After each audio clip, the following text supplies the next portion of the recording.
English ভিডিওর শুরুতে প্রথমেই বলি আমি কিন্তু ম্যাথ এবং আইসিটি টিচার। আর ইংলিশের এই ভিডিও বানানোর পিছনে মূল কারণ আমার জবের প্রস্তুতি। সুতরাং কেউ আমাকে ইংলিশ টিচার ভেবে ভুল করবেন না।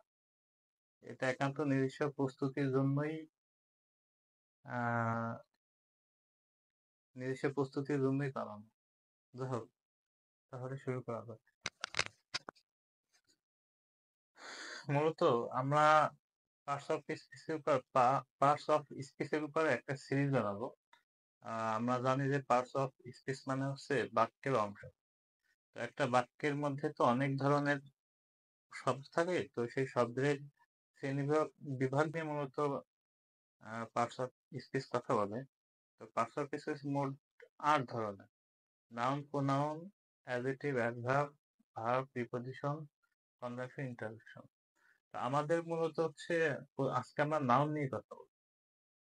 তো আমরা এমনি নর্মালি জানি যে নাউন হচ্ছে কোনো কিছুর নামকে নাউন বলে।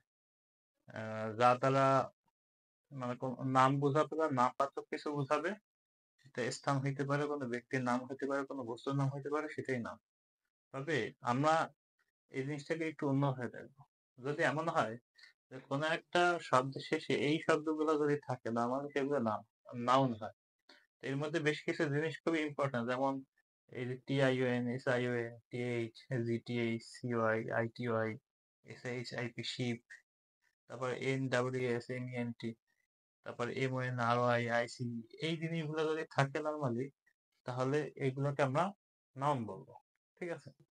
আর নর্মালি তো আমরা জানি যে নাউন আমার সাবজেক্ট হিসাবে ব্যবহৃত হয়, অবজেক্ট হিসাবে ব্যবহৃত হয়। আর প্যাড এর পরে সাধারণত নাউন। প্যাড মানে কি?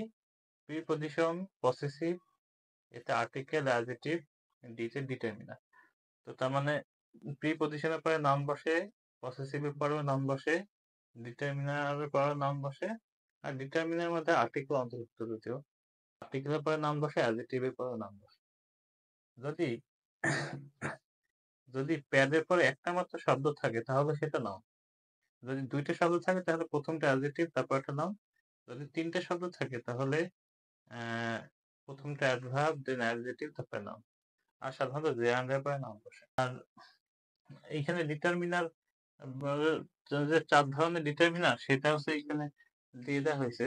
এটা হচ্ছে আর্টিকেল, পসেসিভ, ডেমনস্ট্রেটিভ, আর একটা হচ্ছে কোয়ান্টিফায়ার্স। আর্টিকেল হচ্ছে ইন দিস আর্টিকেল, পসেসিভ হচ্ছে my, our, his, her, your, their, one's, its. Demonstrative এর বেশ কিছু দেয়া আছে: this, that, this, those. Quantifier: all, some, many, more, most, any, a lot of, one to first, second, many, few, little, numbers, is, every, much, amount of, এগুলো হচ্ছে quantifier. তো মূলত হচ্ছে ডিটারমিনার পর সবসময় আমার মাথায় রাখতে হবে কি পারবে, আমার হচ্ছে নাউন বলবে। Thank you. তো আমাদের মূলত নাউন হলো দুই ধরনের, একটা কাউন্টেবল নাউন, একটা আনকাউন্টেবল নাউন। আবার কাউন্টেবল নাউন কে মূলত তিন ভাগে ভাগ করা যায়: proper noun, common noun, collective noun. এবং আনকাউন্টেবল নাউনকে দুই ভাগে ভাগ করা যায়: ম্যাটেরিয়াল নাউন, নাউন এবং অ্যাবস্ট্রাক্ট নাউন। তো আমরা যদি প্রপার নাউন নিয়ে কথা বলি, কোনো একটি নির্দিষ্ট নামকে এককভাবে বোঝানোর মতো সেটা প্রপার নাউন। আর মাথায় রাখতে হবে প্রপার নাউন সবসময় ক্যাপিটাল অক্ষর দিয়ে লিখতে হয়। যেমন হচ্ছে হি লিভস ইন ঢাকা। তো দেখো এখানে ঢাকাটা আমার বড় ক্যাপিটাল অক্ষর দিয়ে শুরু হয়েছে।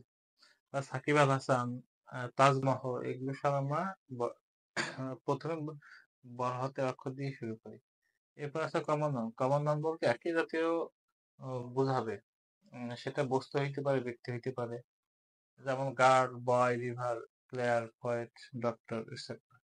একটা জিনিস মাথায় রাখতে হবে, ম্যাটেরিয়াল নাউন বা অ্যাবস্ট্রাক্ট নাউন এর পূর্বে যদি আমার দা থাকে তাহলে সেটা কমন নাউন হয়ে যায়, এবং প্রপার নাউন এর পূর্বে যদি এ অথবা দা থাকে তাহলে সেটাও কমন নাউন হয়ে যায়। তো কালেকটিভ নাউন হচ্ছে একজনকে নয়, আবার সবাইকে নয়, কিছু সংখ্যক বোঝাবে। যেমন আর্মি, জনতার মাধ্যমে আর্মি গঠিত হয়, মানুষের মাধ্যমে আর্মি গঠিত হয়, কিন্তু সব মানুষ তো আর আর্মি না, কিছু সংখ্যক মানুষ army. Navy, class, group. Class 9, একটা ক্লাস, ক্লাস 9, এই ক্লাস 9-এ তো একটা স্কুলের সব ছাত্র পড়ে না, কিছু সংখ্যক ছাত্র পড়ে। Crowd, group.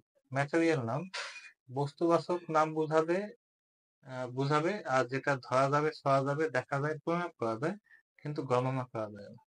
যেমন চাল। চাল আমরা চাইলে গণনা করতে পারি ১ টা ২ টা, কিন্তু এটা অনেক সময় সাপেক্ষ। এজন্য মূলত ধরা হয় যে এটা গণনা করা যায় না। এছাড়া আয়রন, গোল্ড এগুলো হচ্ছে ম্যাটেরিয়াল নাউনের উদাহরণ। এগুলো ধরা যায়, ছোঁয়া যায়, পরিমাপ করা যায় কিন্তু গণনা করা যায় না। একটা জিনিস মাথায় রাখতে হবে, এই গোল্ড দিয়ে যদি আমরা রিং তৈরি করি, এই রিং কিন্তু কমন নাউন। আবার উড একটা ম্যাটেরিয়াল নাউন, এইটা দিয়ে যদি আমরা চেয়ার টেবিল তৈরি করি, এটা কমন নাউন। তো এই যে ম্যাটেরিয়াল নাউনের মাধ্যমে যদি কোনো কিছু তৈরি করা হয় তাহলে সেটা হয় কমন নাউন। আর অ্যাবস্ট্রাক্ট নাউন হলো যেটা ধরা যায় না, ছোঁয়া যায় না, পরিমাপ করা যায় না, গণনা করা যায় না, সেটা হচ্ছে অ্যাবস্ট্রাক্ট নাউন। যেমন অনেস্টি। তো অনেস্টি এটা হচ্ছে আমরা অনুভব করতে পারি কিন্তু এর ধরা, ছোঁয়া, পরিমাপ করা কিছুই যায় না। তো যে কথাটা আবার বলছিলাম যে ম্যাটেরিয়াল বা অ্যাবস্ট্রাক্ট নাউনের পূর্বে দা বসলে কমন নাউন হয়। প্রপার নাউনের পূর্বে যদি এ অথবা দা বসে তাহলে কমন নাউন হয়। তো তার মানে আমরা যদি আয়রনের পূর্বে দা বসাই, দা আয়রন, তো তার মানে আয়রনটা কিন্তু তখন কমন নাউন হয়ে যাবে। আবার অনেস্টির পূর্বে যদি আমরা দা বসাই তাহলে দা অনেস্টি, সেটাও কিন্তু আমার কমন নাউন হয়ে যাবে।